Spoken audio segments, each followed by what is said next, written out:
Good evening, everybody. I'm C.J. Ward. We begin at 6 o'clock tonight with the final report into the Conception dive boat fire that killed 34 people off our coast more than a year ago. The National Transportation Safety Board came down hard this morning on the owners of the boat and the Coast Guard. Senior reporter John Palmentary joins us live. And John, the NTSB cited where lives could have been saved. Truth Aquatics, which owns the Conception boat, has been described over the years as a good operator with no big complaints over the years, even after Coast Guard inspections as well. But the NTSB report shows that safety protocols were not followed that could have prevented the 34 deaths.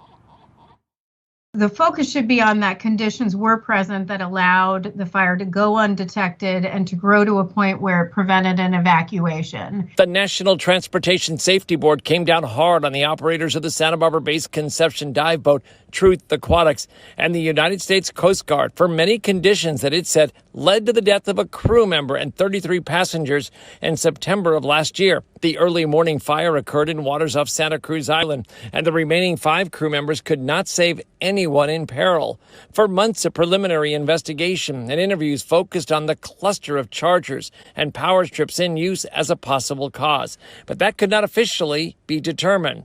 Not having a roving deck watchman awake all night as required was said to be a violation. That person could have likely spotted the fire early on, and there was frustration over a pattern of enforcement board member Jennifer Homendy called a tombstone mentality. We've asked the Coast Guard to take action, or we've asked operators to take action, and unfortunately, in the operator's case, it doesn't happen until after the fact, and in the Coast Guard, apparently, we need to ask 5 or 6 times. Having inadequate working alarms on the vessel was also upsetting. It's amazing that we have an unattended room that has battery chargers on it, a flat top griddle, 2 burners, refrigerators, and we have no regulations that require a smoke detector in there. Just amazing. The vessel had 2 lower deck escape routes, a stairwell and an escape hatch that went to the same area where the fire was. The hatch was criticized for being inadequate in an emergency. I'm 5'4". I'm not a big person. You know, I had to flip on my back and push the escape hatch up.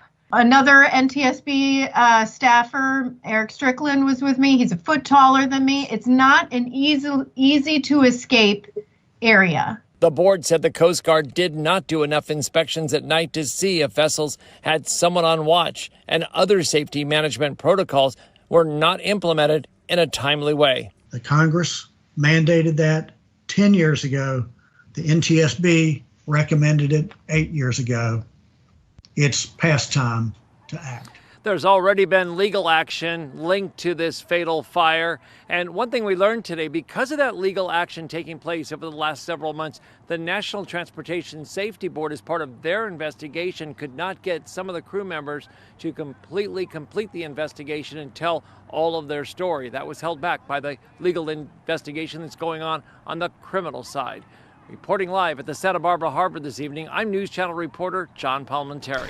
All right, thank you, John. And what happens next? The NTSB investigation raises questions and some serious safety concerns. Will anything change? News Channel 3's Tracy Lair joins us live with that part of the story. Tracy. CJ, it is the Safety Board's mission to find probable cause, and that's what they tried to do, and to make recommendations. Then it's up to the industry and possibly Congress. And there is a photo of all of those items plugged in, the chargers, the batteries, all together, that could make a big impact for voluntary changes on board charter boats and all boats for that matter. But again, the boat was so badly burned, they couldn't make that a factual finding. But they do want to see changes. And Congressman Salud Carbajal has introduced a bill. It has not been passed yet, but he did that along with Senator Feinstein and also Congresswoman Julia Brownley. And it remains to be seen if that passes to create some kind of regulations. But for the time being, the boating industry will be looking at what the Safety Board said today, and they will have to, put the pressure on to make those changes for escape hatches, for night watch people, and also a different way to plug in batteries and perhaps just use and store dive equipment. Reporting live at the Santa Barbara Harbor, I'm News Channel 3 Tracy Lair. All right, thank you, Tracy. And our coverage of the Conception dive boat fire continues online. You can watch the full